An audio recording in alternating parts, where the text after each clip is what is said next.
Who's laughing? Welcome, everyone, to another Plate Stack Chat Live. I am Jason. That is Sam LaRoche. We also have Tom LeChalking Fitness. Craig McKerrigan was invited. He's got a link. He might turn up at some point. So who knows?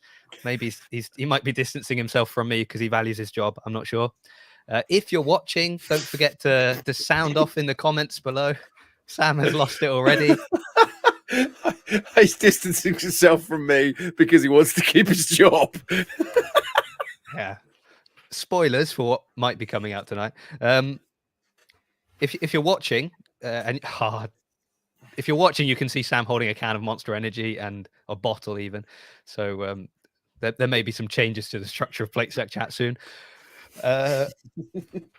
If you're watching, comment below if you've got thoughts on the topics we're going to be talking about. We're going to be talking about the change with Rosa moving from CEO. We're going to be talking about HWPO and the chief going over there, and probably many a tangents as usual. If you're not watching and you're just listening to it as a podcast, that's great. Just know that all three of us look very handsome this evening. So, theatre of the mind for you. Sam's beard is looking majestic. Have you had that shaped recently, Sam? No, I wake up looking this good. I'll be honest. We can all for those of you on the podcast, he's lying. I'm not. I think it looks good. Maybe it's just my screen. Thank you very much. I'll take it. I shall take it. Yeah, Tom finally cleaned his screen, and suddenly he's like, "Oh wow, your beard looks great." I've been doing a lot of CrossFit. It really helps your beard. I've heard that. Mm-hmm. It's good that Rich Froning finally started doing CrossFit, right? He has a majestic beard these days. It is like fully majestic. I thought, couldn't love Rich Froning anymore. Then he got a banging beard. I was like, whoa, gosh. Him and Rory McKiernan seem to be doing some sort of like beard off. Like that is Rory's. Oh, mate. Yeah. Speaking of guys, he's a silver fox beard, man. Like that's like next level beard. Sorry, I shouldn't be fanboying over other guys' beards, but I can appreciate a beard. Being cultivating one myself, I can appreciate the finer points of facial hair. Well, I'm glad that those that tuned in for beard chat have been satisfied. It'll be a shame to see the download suddenly drop off because they're like, oh, they already did the beard chat right at the start. Yeah. Why are we going to hang on to the end? We should start a new podcast called Beards and Boxes. That would be amazing, wouldn't it? No Jasons allowed. Right. So if you want to interview for the two roles that will be coming up on Plate Stack Chat very shortly, let me know. Send me an email. Guys, big changes down at CrossFit HQ, or CrossFit Home Office, as we now refer to it, apparently. I mean, I kind of want to throw out to you guys just any thoughts you have immediately, but then I also have a lot of thoughts myself. So I'm kind of being like, oh, what do you think about the change? Just so that I can then give you my opinions. I love that you've just been like, oh no, we now call it Home Office. Like, this kind of like the news is like released and it's like, from now on, we shall refer to it as this. And I just kind of lost it in my mind, thinking that suddenly there'll be a memo that comes out being like, from this point onwards, a thruster is no longer a thruster, but is known as the McDonald's piston or something like that. I've listened to a lot of podcasts. I've been listening to a lot of podcasts talking about this topic, and this is one of the things I picked up on was this no longer referring to it as HQ, which I found quite interesting. And how I've. Yeah. Is that semantics? I mean, and this gets into answering the question, like, what do we think? Is that because we've got but they're in Boulder, Colorado now, right? Because that's where Rosa's based. He's got his affiliate in Boulder, I think. But they still do have the kind of the place over in California, which I've forgotten the name of. It's like Scott something or another. I've driven past it, but anyway, they still have that. So, why would they call it Home Office instead of HQ? Don't know. Is it less? Is it more just kind of like it's where the CEO sits? It doesn't suggest that it's the headquarters. It's the all-powerful kind of single office. Is it one of those like new like Google things? You know, like Google have like weird office names and stuff, and they all like have table tennis tables. And I mean, I've never been to one, but that's how I imagine it. I saw it on, what was it, The Intern or whatever it was called, that Owen Wilson film. Is it Owen Wilson? Yeah, that film. Yeah. So Vince I Vaughn, assume that's Owen what it's like. Like they basically are like they've got skate ramps and BMXs and scooters and stuff in home office. So that's what I assume. But I'm going to cast your mind back, okay, to June the 24th, 2020. It was an interesting day. Let me read a letter. Are you sitting comfortably? Are you sitting comfortably? Then I shall begin. This is a letter to the CrossFit community. Since I discovered CrossFit 10 years ago, it has changed my life, and I'm deeply honored to have the opportunity to lead CrossFit through its next chapter as CEO and owner, following the closing next month. Owner. As a boxer, owner, and athlete, I've experienced CrossFit's transformative power and the shared bond it creates between people and different races, genders, ages, ethnicities, incomes, educations, and physical abilities. Oh, I love that incomes is the bit that tripped you up. Like, what is he talking about? Yada, yada, yada. In the past, divisive statements and allegations have left many members in our community, yada, yada, yada. People losing their lives, and not their lives, but, losing their crazy, just going a bit crazy on Instagram. And then he takes it to, my view is simple. Racism and sexism are abhorrent. Agree. And will not be tolerated in CrossFit. Agree. We open our arms to everyone, and I will be working hard to rebuild bridges with those whose trust we have lost. Agree. I come to you with deep humility and the realization that we have hard work to do. I'm committed to listening. I'm committed to learning, and I'm committed to leading positive change. Most of all, I'm committed to CrossFit and to you as a member of our community. If you're committed to CrossFit, the future of CrossFit, and have ideas, I want to hear from you. And if you loved CrossFit and we lost you along the way, I want to regain your trust and partnership. Please reach out to me at eric@crossfit.com. Eric Roza. That was his opening letter to the CrossFit community. A few things sort of stuck out to me there. Told us he was going to be the CEO, which is cool, and owner. That implies like sole ownership. What? We're kind of asking questions here, aren't we? Really, is he the sole owner of CrossFit? Do we know? How do we find out? Like, I have literally Googled this, like, weekly. Who owns CrossFit? How do we know who owns CrossFit? How much is CrossFit worth? All those things are top hits on Google. Do we know? Well, I guess we know that he's not the sole owner. So we know that. We don't know how much he owns and that. But we also know he's not the CEO. Well, not anymore. Exactly. So what is true? Well, it's interesting you should say that, because this is, I mean, first of all, Tom, any opinion on Eric not being CEO anymore?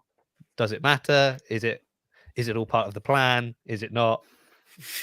And then I will unload. Yeah. I think it's I'm trying to decide whether to kind of like respond after you unload. Do you want to do that? Well, no, I mean, I'm intrigued. I think because like all three of us on here, we're passionate about CrossFit, and have been intrigued to see how it will develop. And I think that's a key thing, is that like we're passionate about CrossFit. None of us really have like skin in the game, like perhaps others who like make a living working underneath the CrossFit brand, either for CrossFit or for an affiliate of CrossFit. So, there's an argument there, is that like, and I've spoke about this on another podcast recently, being that like, I don't have skin in the game, so I can kind of like observe and kind of be interested, but equally not kind of like perhaps speak with as much kind of like, this is why it upsets me because X, Y, Z. I mean, I can come up with opinion, but equally it's going to be a different opinion and a different reasoning to someone that has skin in the game. So I think it's interesting. change is always interesting, right? Because hopefully if change happens, something should happen differently to what it did before. Otherwise, what the hell was the point in the first place? So that's kind of like what I'll say. Jason, I want you to kind of give your opinion first, because I think I'd rather hear that before then kind of coming back to kind of my position on it, as it were. Right. Okay. I have heard you on this other podcast, and I know that This you other have a podcast. Just so everyone knows, it's lunge lifts. By It's another other podcast. Yeah, another other podcast. Oh, okay. I just wanted to get that in there because let's go down the route of like we can refer to other podcasts on this podcast, right? I don't want to become one of those podcasts that doesn't refer to other podcasts. Lunge lifts, Ash Grossman and Rob Stubbs, both coaches, PTs. Really knowledgeable in the fitness sphere. Definitely recommend giving their other episodes a listen. If you've got time, listen to the one that I'm on. It's probably of lower value. Sam, do you want me to call Tom out right now? Do it. Live on pod. You say, we should be happy to reference others. I was getting a little bit stressed listening to you on that podcast until the very, very end, when you finally said Plate Stack Chat, after twice referencing conversations you'd had on Plate Stack Chat without mentioning it. And I was like, have they contractually obliged him to not say Plate Stack Chat? Because twice he's recounted. Obliged. I don't know if you know, but we're kind of a big deal. Oh, no, that's a really good point. And for those listening, not watching, I am acknowledging Jason's call out, and I think that's a good point. Like you just mentioned, I did say Plate Stack Chat at the end. There was an element, if I'm let's talk honestly on and off pod. I didn't go on Plate Stack Chat because I didn't want to just basically, I'd been invited on and I wanted to invite on to talk about what they'd wanted me to talk about, rather than necessarily kind of go Plate Stack Chat. I mean, what I was saying is I've spoken about this in other places, and it doesn't take much for people to kind of firstly follow Chalking Fitness and then find Plate Stack Chat. Yeah. See, there's the agenda. Well, I see the people scrolling through looking for your episode of Chalking Fitness with Chase Ingram, not finding it. To be fair, Tom, we've called you out. I do get what you're saying. We wouldn't like it if someone came on here and was like, on my podcast, I talked about this. On my podcast, I talked about this. Have you listened to my podcast? My podcast, I've talked about it. I mean, I do that everywhere, but I wouldn't like it if someone came on here and did it. Yeah. And it's just about like, for all this, it's trying to basically just acknowledge why I was on the episode and not do too. I mean, I never mind mentioning Plate Stack Chat, Chalking Fitness by name. I always feel guilty for being even like, I've spoken to whoever, because it feels like the name dropping, like, and things like that. But that's just me. Maybe I'll grow out of it at some point. Anyway, maybe. But thank you. I'm glad you felt you could address that. I'm sorry that that you're. Let's just move on. Let's move on. Talking of podcasts, my issue with the Rosa CEO thing is partly the change in itself, and I will address why actually, as I was saying, I listened to you on this other podcast, and something you said there, or something you've said even on here, I agree, but also disagree slightly, and we'll get to that towards the end. My kind of issue with the whole thing is just the way, one, it's been reported and the way it's been reacted to. And as with everything, there seems to be two extremes, right? Eric was fired, this is a demotion, they're getting rid of him, like one extreme. And then the other extreme is, this was always the plan. This is, what CrossFit said is gospel. We must believe them. And like all these other people that are like fear mongering and saying, it's not true, you've got to believe what CrossFit said. Sam wants me to call him out. I listened to the Talking Elite Fitness episode about this. I can't believe you said that. And I occasionally listen to podcasts. And what kind of annoyed me was that the way they, first they were talking about other podcasts and saying, they're saying this and they're saying that, and you couldn't be further from the truth, and this is what's going on, and this is what, and then they kept referencing the Morning Chalk Up article. But all the Morning Chalk Up article is just like basically this press release from CrossFit. It's not that they've asked questions, and this, I think, is my issue, is people aren't asking questions. So it was always my plan to transition into this other role, and I've accelerated that process. Okay, one, was it always the plan? Because if so, Why haven't we heard about this plan until now? Okay, if it was always the plan, why now have you decided to transition a year and a half early? Like in half the basically in half the time. If you said it was going to be 3 years, now you're saying a year and a half. Is it a transition because you've done such a good job that you've sped it up? Is it a transition because you're struggling to do the job and you need to change? We don't know. The timing seems like, and also, oh, I should mention, yes, this is what CrossFit have said and what Morning Chalk Up have said, but we also know that CrossFit were ready to release a statement saying, Dave Castro and CrossFit, we've got this mutual we mutually agree to part ways and we wish Dave all the best. And Dave said, no, that's not true. And so that wasn't released. But in another, in the mirror universe, that was released, and we all think, oh well, CrossFit said it was mutual, so we assume it must be. So we've already seen that just because CrossFit say this does not necessarily mean that it's true, right? Could be true, but we've got to approach it with some, a degree of skepticism. And then it's things like the timing. We all said, how weird is it that you get rid of Dave just before the Open? We should all be talking about the Open, and suddenly this is taking up news space. And then this happens. Okay, well, Dave's gone, but who's taking Dave's place? How come they didn't announce it as sort of well, Dave's going and this person is going to run with the ball? And now it's like, well, I'm transitioning into this role, and then we're going to find a new CEO. Well, hold on a second. Why don't you find a new CEO, get them up to speed, and then transition to your new position? That would make more sense to me than I'm leaving and we'll find somebody. So it's all of these questions that I think we have a relatively a very small, audience in comparison to someone like Talking Elite Fitness. They should be asking these questions, but they're not. And if anything, to me, it justifies the existence of something like Plate Stack Chat more than ever, because are they going to ask these questions when they're also waiting, hopefully, to get the call to be involved in the live announcements, to be involved at the games? So that kind of, I agree with everything that you just said. Unfortunately for me, and no, you can't have that in writing. If only it was being recorded. But it goes on. So that kind of talks, and you've sort of touched on a topic that we've been talking about in our group chat about the idea of this kind of cancel culture in like inverted commas. And I can see where their sort of frustration might be, not even frustration. They have to be a bit tentative about what they say. And I feel that to an extent, right? So I obviously compare or MC or announce at different competitions, depending on what you want to call it. And I do feel the pressure of not being able to say exactly necessarily what I want to say, because it might offend someone that might take me on and hire me at some point. Now, I get that. And generally I do say what I want to say because I have an everyday day job and I, I've earned money doing that. I'd love to be an announcer, an MC, a compare full time.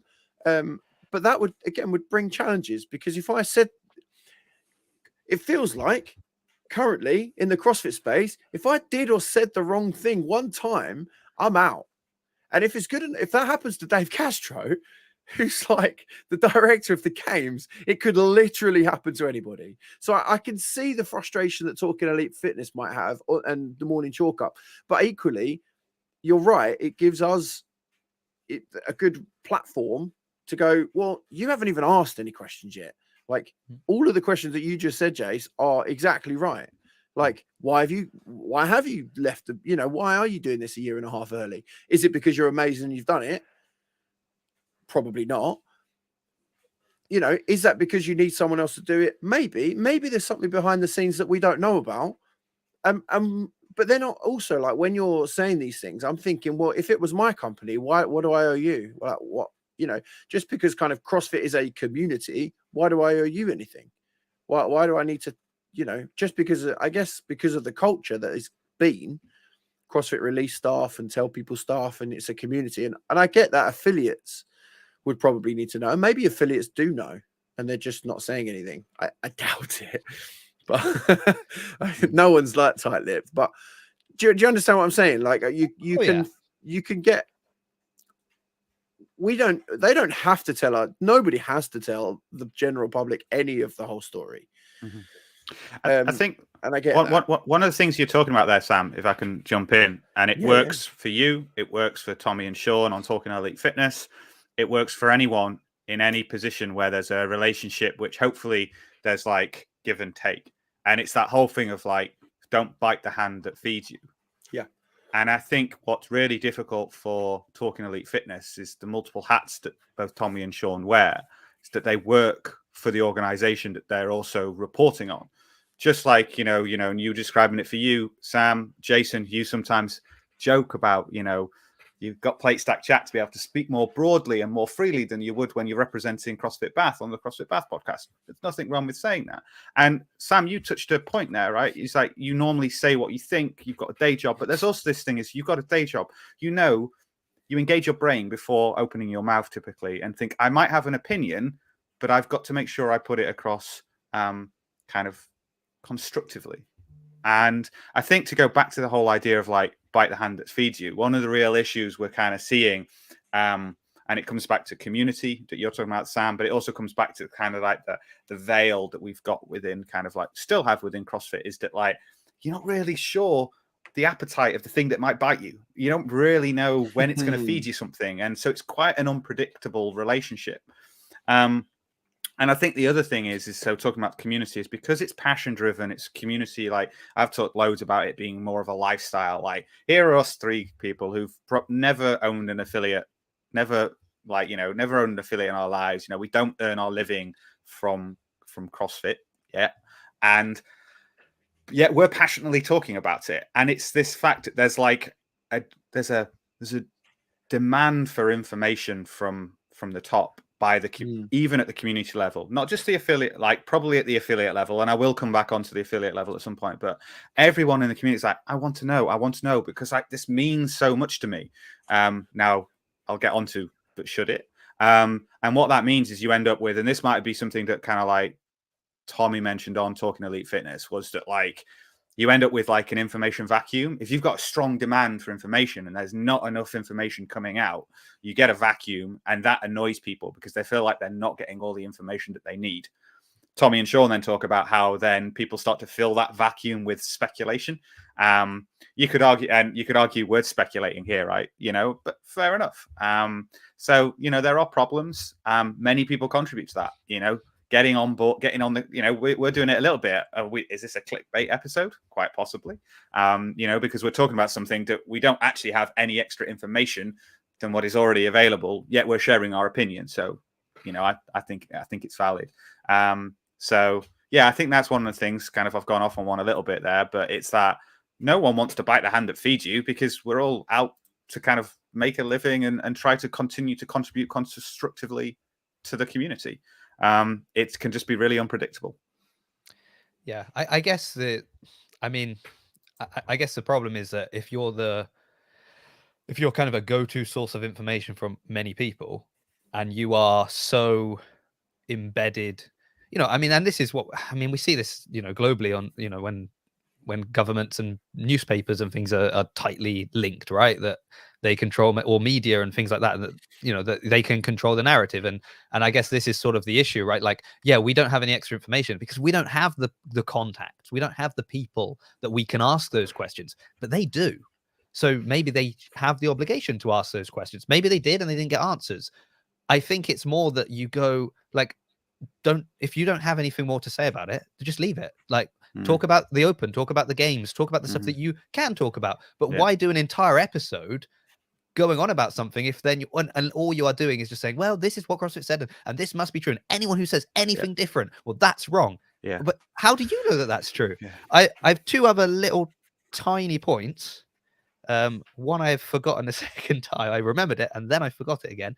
The other one is when you're saying like at the affiliate level. So I know, Tom, you like to say that at the end of the day, it doesn't matter, what you do at your local box is not going to change. But people that have been doing CrossFit for a long time may remember when Anthos Capital tried to buy a percentage of CrossFit, like 50% of CrossFit. And then it came out that the plan was to kind of prove that Greg Glassman wasn't fit to lead CrossFit, get rid of him, and then basically franchise CrossFit and turn it into the next franchise fitness. And then you'd have your CrossFit branded ropes and your CrossFit branded proteins and this and that. And that would fundamentally change your experience as a member at your local, what would not be an affiliate, your local franchise. So if people are concerned by strange changes, like just coming out of nowhere, I don't think you can just immediately kind of be like, oh, conspiracy theories, or, oh, well, you know, it doesn't affect you. You don't make your living from CrossFit.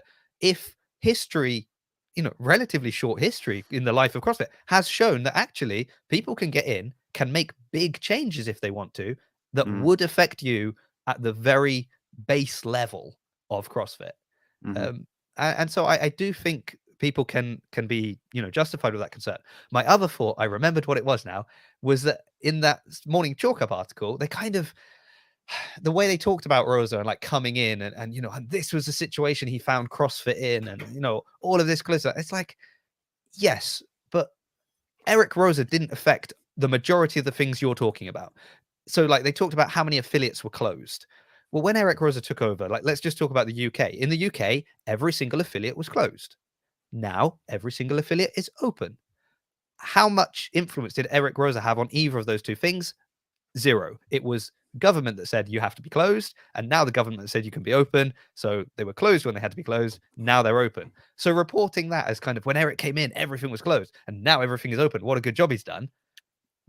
You're just taking statistics that don't have any relation to what he did and kind of massaging the image of what he's accomplished. And these were the things that kind of bugged me. So actually, whether or not he's making the forward-facing decisions, I mean, to be honest, he hasn't been doing it for ages, right? We'd never see him. We haven't seen him do anything. So I don't really care. If you want to put someone better in that job, brilliant. And if he's going to be making decisions behind the scenes, well, so far, you know, we've got the Monster Energy decisions and things like that, which we all know I'm not a fan of. So I don't think it changes much in that scheme of things. What I do get annoyed with is just the way it's been reported. And also, and this I said to you, Tom, it's like, yes, we're talking about it because it's news and we wanted this to be a kind of talking about what's going on at the moment in CrossFit. But the plan was the Open, this semi-final, this event, this community event, people just having fun, doing fitness with their friends. And it's just turned into like CrossFit politics. Yeah, I think that's a really good point. And I commend your both what you've just said now and said earlier. I commend your advocacy for what I'm going to call like the essence of what a lot of people love about CrossFit.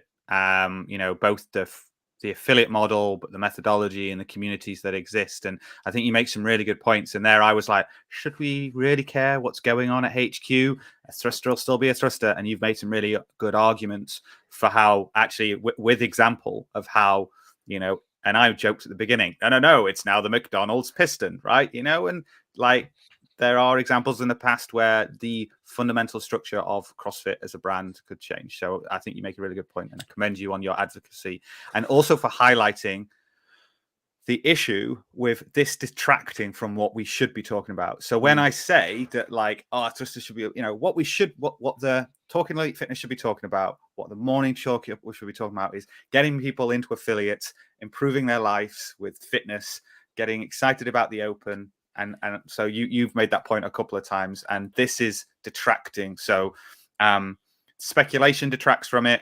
This conversation detracts from it. The lack of kind of clear information and roadmap detracts from it.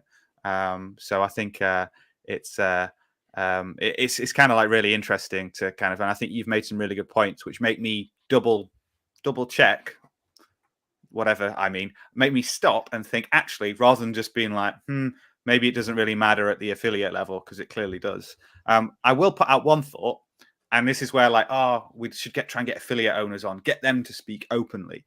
And your argument kind no of affiliate owner is going to come on and speak openly. No, let me there are a couple I can think of, but but let me put this in two ways. Why? One of them is like, because they wouldn't want to. We've talked about they want to bite the hand that feeds them. But at the same point, and Jason's points will kind of counter this, is that they're focusing on what they can control. And that is the experience that their members have day in, day out. Yes, they are influenced by the decisions of HQ, and to some degree, by emailing eric@crossfit.com or whatever, they can try to influence back. So sphere of influence, sphere of control. But day to day, and talking to people like us, what they can influence is the quality of the coaching, the programming, the experience their members have. And so they focus on that day to day, because that's what really they can control. I have no doubt they've got concerns about what's going on at HQ. But I do wonder whether it's more that, like, we're just pretty busy running our businesses, thanks. We don't have as much time to speculate like us three do on Plate Stack Chat. Yeah. But if they want to come on, please do. Can we throw up Claire's comment, Sam? Yeah, let's go for it. Hang on. Sorry, I missed these completely. There's Con. It's not Connor. The following comments tell us it's Claire, and Connor wanted that to be made very clear. So she's asking, like, if the L1 changes, then doesn't the methodology then change, and that would filter down to affiliates and then obviously down to the members? And I mean, that's, you know, I don't know if it would change, but that's a good point, isn't it? Like, again, changes at the top that we think, well, yeah, they might affect just those at the top, and, you know, is it going to change CrossFit completely? There could be big changes that actually, you know, that do have an effect. I hadn't thought of that one. I mean, personally, I'd be very surprised if they did change it. I don't think they want to have to reprint the book, but we're not doing that. They could sell it though, so maybe they would. I asked Carl Steadman on Talking Fitness before Christmas about whether he's been doing level 1 seminars for well over a decade now, and I asked him, like, has your experience, has how CrossFit has grown internationally, has it changed the information that is imparted in the CrossFit level 1? And he was just like, as Carl often is, deadpan. Nah, not really. But he went on, he thankfully did kind of expand on that. And he just said that the methodology is what the methodology is as it was written and shared on like CrossFit.com back in like the early 2000s. You know, people add color to that, but actually the fundamentals of like the nine kind of principal movements, whatever it is within the level 1, that is like unchangeable. And like, unless kind of like body mechanics changes, like we just go through some evolutionary leap, I'd be surprised to see that type of stuff change. And, you know, yes, there's communication styles and things, and like maybe, you know, you might be like, oh, and there's a sponsor involved, and you know, when you do your level 1, you also have things like that. But yeah, I don't know. I mean, I guess maybe expanding on kind of like Claire's comment around what if the level 1 changes, is in it changes and then people have to recertify something different, right? So that goes down the franchisee route and things like that. Okay. Yeah. It is interesting though. So I've had a conversation with with someone who is seminar staff, and they, well, no, in fact, I wasn't. I was having a conversation with someone who isn't seminar staff, while someone who is seminar staff present, and they were kind of mocking, as people do, that Greg Glass isn't talked about anymore in the L1 seminars, which, you know, and I haven't been to my L1 seminar for, well, it's probably due actually this year. Will I redo it? Do I have a spare £1,000? Not sure. But that would be, but that's interesting because, you know, if you're not talking about Greg Glassman, are you erasing the history of, you know, the origins of CrossFit, or does that matter? You know, that's kind of a different question. Going back to this Monster Energy is disgusting, by the way, my opinion. There's a lot of caffeine in it, but it's actually disgusting. On one point, what were we talking about? Well, before we got here, I had a really interesting point and it's gone, but it obviously wasn't that interesting. Should we move on? Yeah, let's taking a leaf out of our own book of let's not spend too much time talking about the ins and outs of CrossFit politics and move on to the Open. If I do remember HWPO. it will come back though. Yeah, it will come back though. Well, so obviously, more, you know, again, Barbend, there we go, put out an article about Matt O'Keefe moving to HWPO. So we know that he'd left Live and Loud, and there was immediate speculation about whether or not he would be the new CEO of CrossFit. But he's moved to HWPO, which you know, that basically that could be the end of that discussion, is that he's there now. But Tom, you made a really interesting point that I would just like that we spend a few minutes talking about. This kind of idea that you could have someone now who admires what Matt Fraser's been able to do, been able to achieve as an athlete, and decides to, you know, follow his programming, join HWPO, be a part of that camp, and maybe refer to themselves as an HWPO athlete, but not necessarily someone who does CrossFit.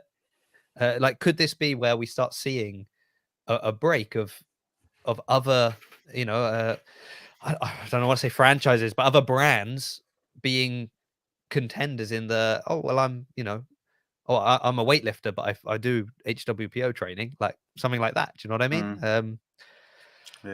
Yeah. I think you know, my speculation on that was like, and it's difficult because like CrossFit has done a great job of ingraining the brand name into many different areas. Like, so, you know, we've joked around, you know, you're a CrossFit athlete, there's the CrossFit methodology, there's the CrossFit games, like, so it's really hard to decouple the brand from everything that exists within it. But what I think is amazing, really, and it's perhaps not surprising given the meticulous focus that Matt Fraser gave to his competitive career within the CrossFit games, and broader than that, like, you know, the kind of CrossFit ecosphere, how much of a brand he's building, like both his personal brand, but then like HWPO training is like, it's seeming phenomenal, right? It's a real force to be reckoned with. You know, you've got the likes of kind of like Proven with Tia and Shane, Comp Train have been around a long time, NorCal do a lot with affiliates, I think, but HWPO training, like, you know, they're front and center at Whatappalooza. They're just moving pieces really well. And, you know, I speculated, oh, will people resonate more with that brand than they would with the CrossFit brand? I think it's still really difficult to decouple the two because, you know, as I mentioned, like CrossFit is just like that brand name is in so many different aspects of the ecosphere, right? So, you know, it's like, oh, I'm a well, actually, you know, I am a HWPO athlete, right? But you're competing typically in a functional fitness competition or a CrossFit, you know, kind of sanctioned event, right? So I don't know where, I mean, like Matt Fraser's fame for like, at least in the spheres that we're involved in, came from being a very successful CrossFit athlete. But I don't, you know, we're seeing that he's going to move beyond that. So I'm not surprised to see O'Keefe go to HWPO. I mean, they were a formidable team when it was Matt's competitive career that was the focus, and it's, you know, they're going to be no doubt continue to be a force to be reckoned with as they continue to build the HWPO brand. So, but yeah, I mean, I do think, you know, that is a value, like, you know, to try and put value on a brand that will continue to grow. Whether we'll ever be kind of like, you know, people will, you know, on their bio be like, oh, HWPO athlete, and then, you know, something underneath. Wouldn't be surprised to kind of see that. But it's hard for people to not associate themselves with kind of CrossFit because it's so inherent to the methodology. Yeah. Talking of the the branding and how linked it is, the, you know, the word CrossFit.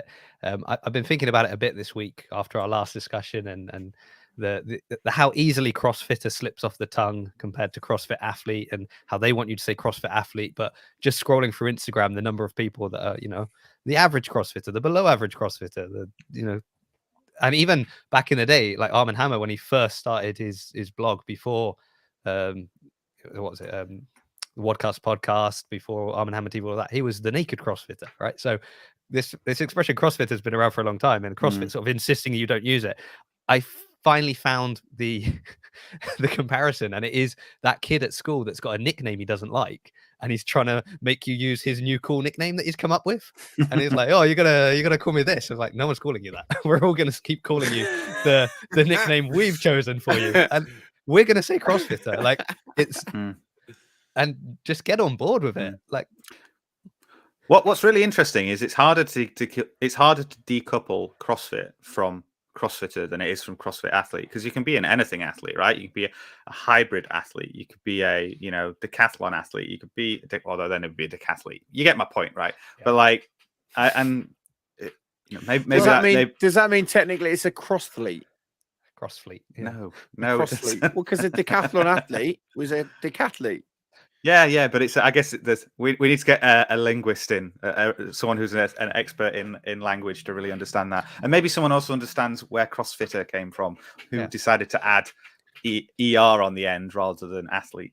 Well, I do think it's interesting though. On another, maybe more serious, look at it, is that we quite often try to decouple the athletes, that are not necessarily a good example for most people to follow for a healthy lifestyle.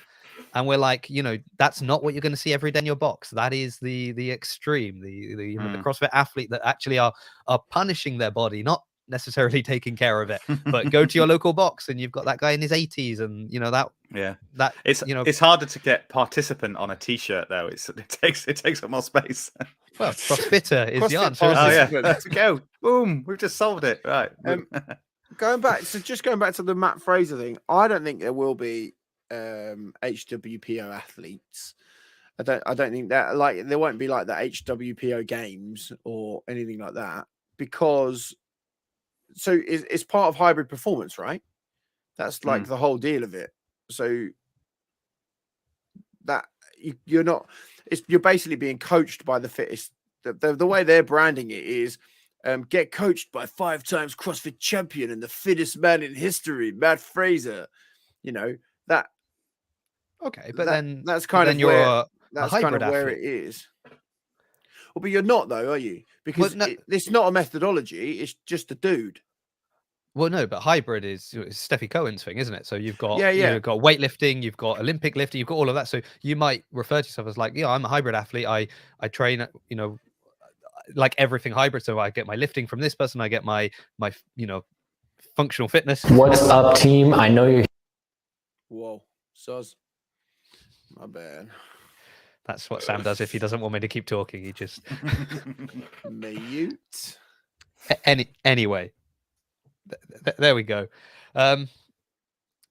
Before, so I as I said, that was really an almost nothing article. It was just O'Keefe's going there, as we said, not a surprise. But just your comment on it, I thought, it's actually quite interesting, and could that be a direction things go in the future? Who knows? I think it was just timely with like the things around like Eric as well, and like there was just like random speculation to let's get O'Keefe and Matt Fraser in to do like CEO and games director, and it's just like, really, like and so my comment came off the back of that, where people were like, why would they do that versus developing the HWPO training brand, where they've got full autonomy or more autonomy than I think they would have trying to kind of like navigate in the CrossFit brand. I mean, I'm pretty sure, like listening to Fraser on various podcasts, he's pretty open about kind of how CrossFit was quite restrictive on what he was able to do and earn as an athlete.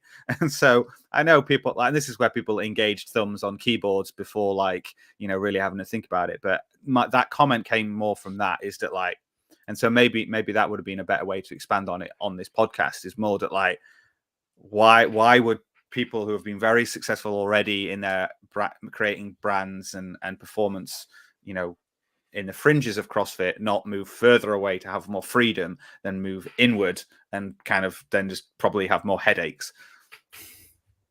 Yeah, it's interesting. I'm just looking at the hybridperformancemethod.com and then their training page, and then they're finding like they find the strength program for your goals, and they've got like this table that goes on and this program, and there's like labeled all their different tables: hybrid powerlifting, hybrid performance, hybrid weightlifting, hybrid build, hybrid body, and then HWPO.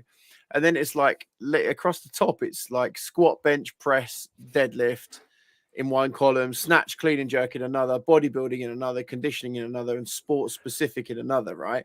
And then like they basically, hard work pays off, ticks all like, or puts across in all of the boxes, and then all the other ones have got a maximum 3 ticks in a box. So it's like, which is that it kind of makes sense, because it's kind of like CrossFit style. It's not CrossFit, but it comes from a CrossFit athlete, right? It's functional fitness training, and we know from what we do in our affiliates and gyms, it addresses all of those things, from Olympic lifting, powerlifting, gymnastics, plyometrics, everything. So yeah, but I would expect it to tick all the boxes, because it's generally generalized training rather than being specific for something or another.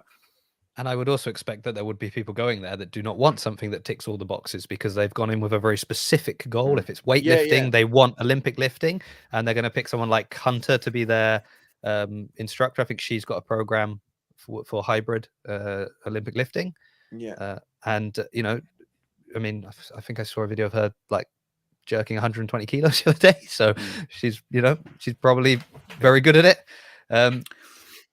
Yeah, I think, yeah, and I think it's cool that like they're, you know, it's not surprising to see that like Matt has like partnered with like, you know, an existing programming and coaching kind of platform. Not just for the logistics of being able to roll it out pretty quickly, but equally like, you know, we see it in other places that, you know, he's not an expert in everything. Yes, he's got a lot of experience and is very capable CrossFit athlete.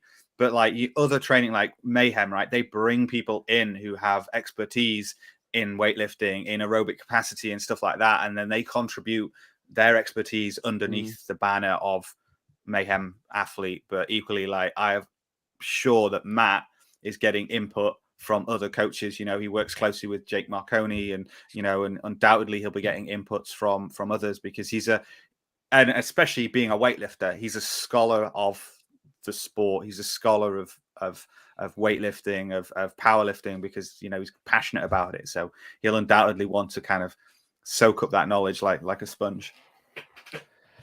Great. I mean, it's kind of getting to time to wrap up. You know, Tom, you mentioned about the Open, so I finally signed up, and Sam has made a custom leaderboard, and we did put out a post. And someone has actually replied, Sam, I've got to give you somebody's name. If you want to be added to the Plate Stack Chat leaderboard, just send us a message. You can email us, or it's all in the bio of the episode, so you can either send us an email or a message over Instagram. Just reach out to one of us. We'll add you to that. So it'd be great. Otherwise, just use the hashtag if you want to just kind of be a more casual observer of what's going on during the Open. But make sure you sign up for the Open and that you join us there on the leaderboard. I wouldn't normally ask people like to share the episode around, but I actually think this was a very interesting discussion on that kind of idea of being an independent source of information and being able to perhaps speak out where others can't. So I would say maybe this is an episode to share if you could, or if you've got, you know, we said we don't have the contacts to ask those questions. If you know the people that maybe we could ask, you know, let us know, because we'll happily ask on your behalf and get it here. And you know, there's no backlash on you. We can keep sources confidential. Pretty sure we can do that. Off the record, wasn't that what Justin said? No. On the record, just confidential. Yeah. Who the source is? Anonymous source. Anonymous source. There we go. So I do want to do a little before we wrap up. If we're still talking about the Open, or we can come back to the Open. Well, what I was going to say is, talking about the Open, I was just going to give a little sneak peek for next week, because next week we really plan to talk about the Open as it is fast approaching.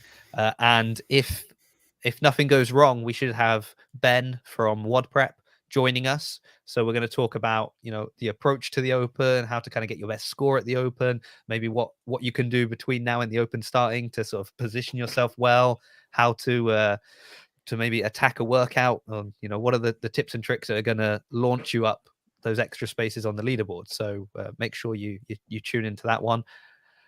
Did you have something you wanted to mention about the Open then, Tom? Sorry.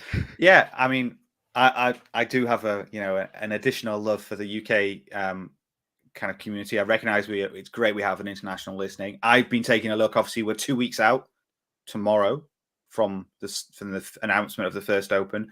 I was looking at the kind of like the UK sign up. So you obviously have people can go check out and see where the affiliates are ranking. I do see that the WIC CrossFit have overtaken CrossFit Glasgow at the moment, just I think last time I checked, which was earlier today, in terms of number of signups. So that's they're both like topping out towards 200 Where signups. did you find that, Tom? Because I was looking all over for that. It's just on games.crossfit.com.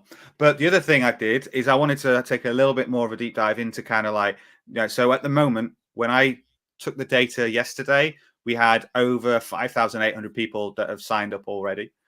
So, you know, with 2 weeks to go, that's pretty cool. I'm sure we'll see a massive flurry over the next kind of like 2 week, like 14 to 16 days.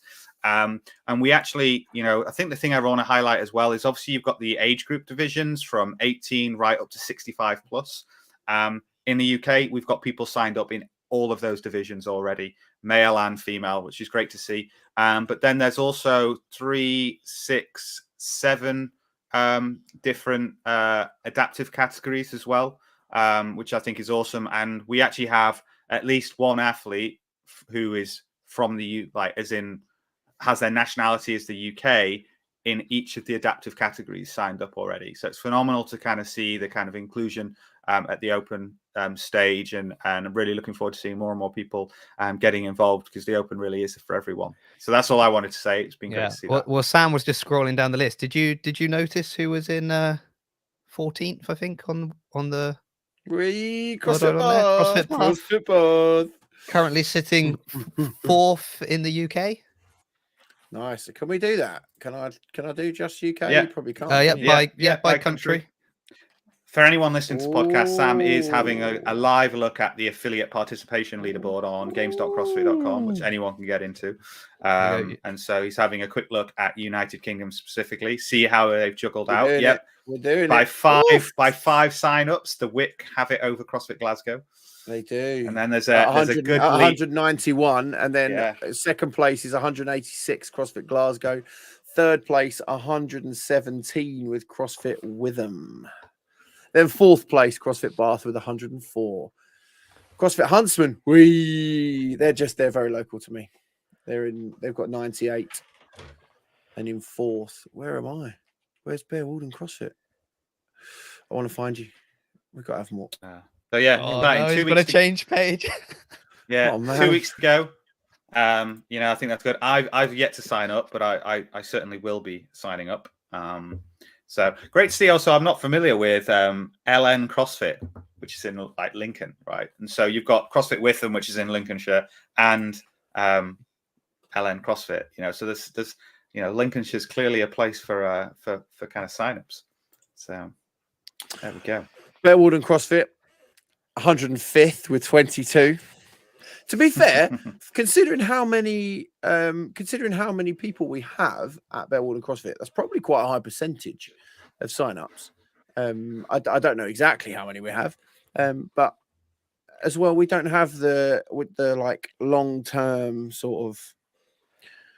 As Gav was talking about, Gav and Ian were talking about that kind of 10-year affiliate sort of history of the Open. Why do we do the Open? Well, because we do.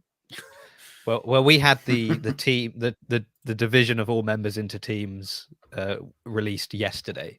I saw that go live on one of your Instagrams. Yeah, so that's why suddenly CrossFit I've just shot itself up the leaderboard, because everybody signed up yesterday or today, basically, as their team captains start hounding them. So, early days. Let's see if we can try. Are you a team captain again, Jace? I'm not. I'm a vice captain this time. I'm taking Can I be in your team? Step back. We didn't pick who's in our team. We didn't pick. Everyone was auto assigned. So I've got a good team though. The one and only Alec Harwood is in my team. So I'm feeling confident about my team. Okay, I forgot that I'm the one wrapping this up. So thank you. Have you been practicing your triple unders? Is the real question? Yes, I did do. Craig was on a recent episode of CrossFit Bath podcast. We talked about the triple under. As soon as we stopped recording, I attempted a triple under. Did you get it? No. Yes. So basically, I got the rope to pass 3 times while I was in the air. I landed, and basically forgot that you need to jump again. It's such a mental game of that one extra turn. But hey. Maybe I'll get it. Our team name is Trouble Unders. So nice. I feel like we're ready for triple unders to show up in the Open. Nice. One last bit of news. News came out today. CrossFit Lowlands Throwdown, which is one of the European semi-finals, has announced its location, which was TBA when they were announced as a semi-final. And that's now going to be in Amsterdam, which is super exciting. Definitely somewhere relatively straightforward for folk from the UK and folk from across Europe to get to. As a capital, a European capital. So I'm excited to be able to that it's going to be there. I was a bit daunted by the idea of having to kind of get out to like Apeldoorn, which is kind of more like towards Utrecht and the slightly south east of Amsterdam. So that was some news. Well, if anyone from Lowlands is watching, I'd love to be on the competition floor announcing for you. So, you know, if anyone from Lowlands is watching, I understand why you may have made the decision to distance yourself from me in all respects, and I respect you for that.